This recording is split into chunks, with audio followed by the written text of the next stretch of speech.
Dear students, तो आज हम लोग सॉल्व करने वाले हैं के स्कीम मैनुअल सी प्रोग्राम का प्रैक्टिकल नंबर 2 का सेकंड एक्सरसाइज। ठीक है, वहाँ पे हम लोग का सेकंड क्वेश्चन सब्जेक्ट के बारे में है।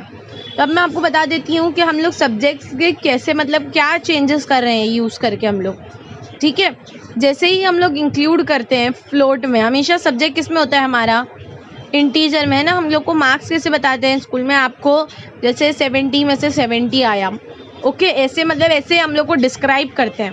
तो हम लोग इसको इंटीजर में लिख रहे हैं, 70.00 आया ऐसे नहीं बोलते ना हम लोग, इसीलिए अब मैं यहाँ पे सबको फ्लोट में लिख रही हूँ। क्यों? क्योंकि अगर मैं परसेंट को ही खाली फ्लोट में लिखूँगी तो उससे मुझे इम्प्लिसिट एक्सप्लिसिट करके पूरा इंटीजर में मुझे कन्वर्ट करना पड़ेगा। ठीक है, इसीलिए वो हम लोग प्रैक्टिकल नंबर 4 में आप लोग देखेंगे इम्प्लिसिट एक्सप्लिसिट, वो भी मैं आपको एकदम क्लियरली समझाऊंगी क्या कैसे होता है। अभी हम लोग एंटर करा रहे हैं एंटर कराने हम लोग मार्क्स ऑफ सब्जेक्ट, मतलब मार्क्स एंटर करा रहे हैं हम लोग स्टूडेंट्स के। हम लोग सब्जेक्ट्स में हमेशा क्वेश्चन आप पढ़ोगे तो आपको क्वेश्चन क्लियर होना चाहिए। वो इनडायरेक्टली बोला गया है कि maximum obtained by the student is 100। मतलब क्या, ये स्टूडेंट का मैक्सिमम ही 100 है, 100 से ज़्यादा नहीं हो सकता है क्योंकि लिमिट ही 100 है। अगर स्टूडेंट को आता है 98 तो इट्स ओके, पर वो 101 नहीं ला सकता। यहाँ पे हम लोग को मैक्सिमम लिमिट दी गई है, हमें उसी को फॉलो करना है। ठीक है, अब हम लोग को पता है जैसे एक सब्जेक्ट 100 मार्क्स का हम लोग बोल रहे हैं, तो अगर 5 सब्जेक्ट हैं तो 100 × 5 500। तो हमें मिल गया मार्क्स ऑब्टेन, मतलब 500 में से ही स्टूडेंट्स को कितना आना चाहिए, जैसे 498 आ गया। ठीक है, स्टूडेंट्स को उतना ही आना चाहिए, 500 में से ही होगा 5 सब्जेक्ट्स का एडिशन करके। ठीक है, ये क्लियर हो गया? नहीं हो आप कमेंट सेक्शन में पूछ सकते हैं, मैं आपको वहाँ पे भी समझा दूंगी, या तो आप पर्सनल हम लोग का टेलीग्राम चैनल हम लोग ओपन कर लेंगे जहाँ पे हम लोग 1 to 1 इंटरेक्ट कर सकते हैं और समझ सकते हैं। ठीक है, तो अभी यहाँ पे मैंने सबको कॉपी पेस्ट कर दिया है। अब हम लोग क्या यूज़ कर रहे हैं यहाँ पे, %d। क्यों %d यूज़ कर रहे हैं? अभी मैंने यहाँ पे जानबूझ एक मिस्टेक करी है, वो आप फाइंड करो %d क्यों यूज़ कर रहे हैं। अभी आप वीडियो पॉज करके फाइंड करो, वरना मैं अभी क्लियर कर दूंगी मिस्टेक को तो फिर रॉन्ग हो जाएगा। ठीक है,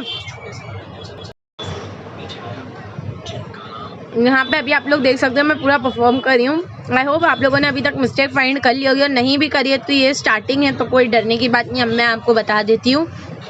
ठीक है, %d अगर मैंने ऊपर फ्लोट लिखा नीचे %d लिखा है, मेरा प्रोग्राम वर्क नहीं करेगा। क्यों नहीं करेगा? क्योंकि फ्लोट का फॉर्मेट स्पेसिफायर %f है, ना कि %d।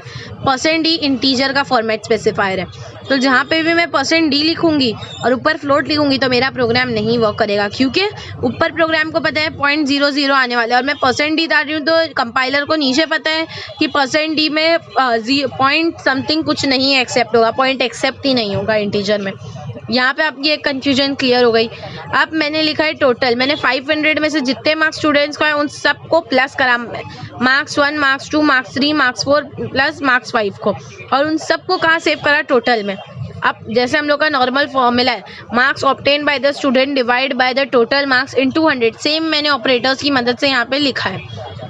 ठीक है, अभी यहाँ पे आप लोग देख सकते हो तुरंत मैंने क्या करा, नीचे printf % में %.2 मैंने क्यों लगाया, क्योंकि मुझे पॉइंट के बाद 2 ही नंबर, यहाँ पे आप 3 4 5 जितना आप चाहिए लगा सकते हो, n नंबर के आपको पॉइंट के बाद कितने नंबर चाहिए, पर ऐसा ना हो कि जंक वैल्यूज थ्रो होने लग जाए, इसलिए मैक्सिमम नंबर्स नहीं देना, एकदम मिनिमम नंबर्स देना, और हमेशा पॉइंट के बाद एटलीस्ट 2 नंबर्स ही एक्सेप्ट होते हैं। ठीक है, तो जैसे आप यहाँ पे देख सकते हो मैंने तुरंत सब मार्क्स एंटर करवा रही हूँ मैं अभी अपने यूज़र से।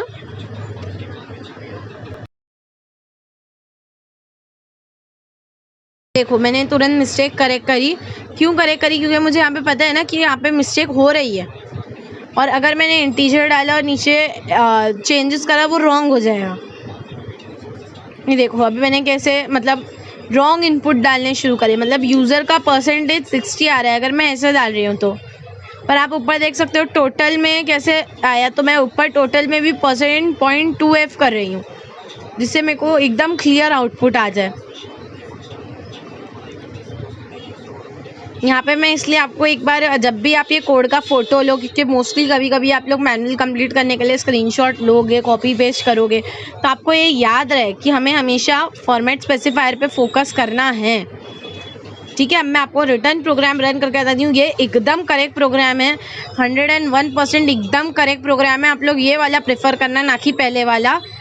ना पहले वाले इसलिए नहीं क्योंकि पहले वाले में मैंने सिंगल लाइन कमेंट से डिस्क्राइब नहीं करा था क्या चीज़ रॉन्ग है क्या राइट है, इसलिए मैं आपको रिटर्न रन करा के दिखा रही हूँ कि प्रोग्राम बफर नहीं होगा, इसीलिए यही वाला आप प्रेफर करना। क्यों? क्योंकि आप अगर एक बार ये वीडियो से देखना पढ़ना स्टार्ट करोगे तो आपका बेस एकदम क्लियर रहेगा और हम लोग आगे तक आप मेरे पास आराम से पढ़ सकते हो, एकदम फ्री में